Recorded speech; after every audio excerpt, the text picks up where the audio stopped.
Chaucer never really quite implied in Canterbury Tales that there was a narrator.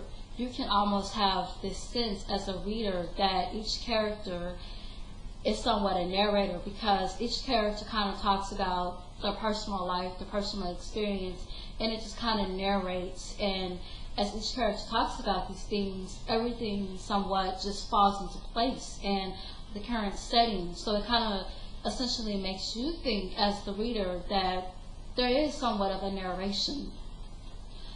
The Odyssey is considered a episodic narrative, and this term is given to the Odyssey because the reader is aware of the structure of adventures that Odysseus goes through, but however, each adventure is almost a complete entity in itself.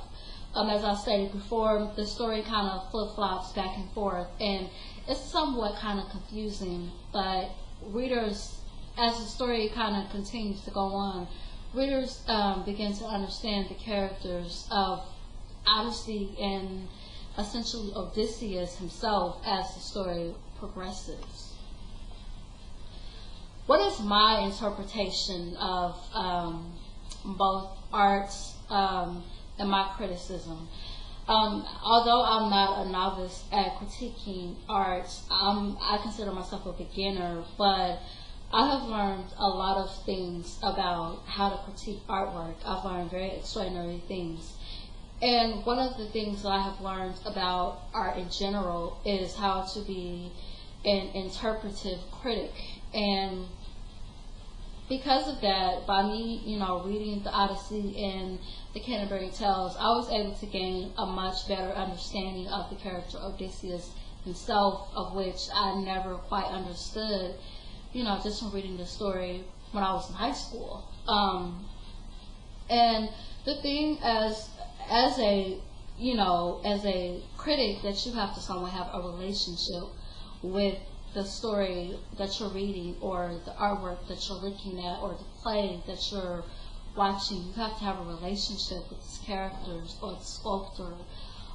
You have to have a relationship, and that is pretty much my imperative criticism. That is my interpretive criticism, that you have to have a relationship with the characters in order to gain a very better understanding.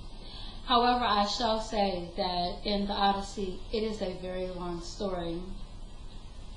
The way that the story is written is somewhat confusing, and it just kind of allows the reader to want to read it over and over again to kind of get a much better understanding of what is going on. And so that is like my only bad critique about the story, is that it essentially is long, and it kind of flip-flops. It flip-flops. However, with Canterbury Tales, I think that the story is very, very entertaining, it's very fun, and it's very energetic, and it just kind of makes you think about yourself in your personal life. Each character in Canterbury Tales has characters that you know. The nun in the story could be your mother or your best friend or your cousin. Then you have the kid that is the smart one. So and essentially in the Canterbury Tales, the critique that I would have to say about that is that I feel as if each character in the story relates to me somehow, and I would have to say that it's very energetic. What has other people have said about these stories?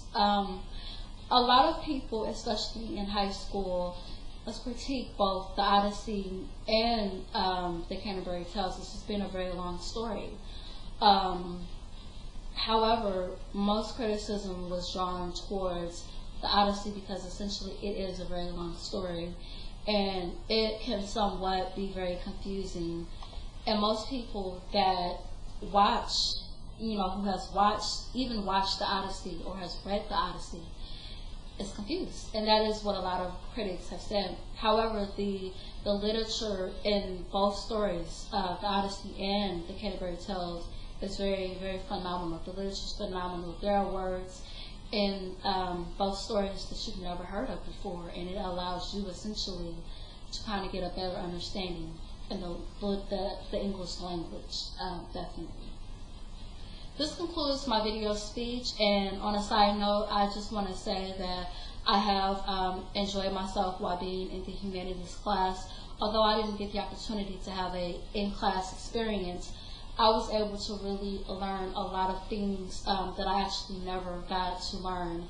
And one of the things that I learned was how to be a critic of the arts. And because of that, I was able to go to an art museum and actually enjoy and know about the different arts and the different sculptures and paintings. So it was a very phenomenal experience. Thank you.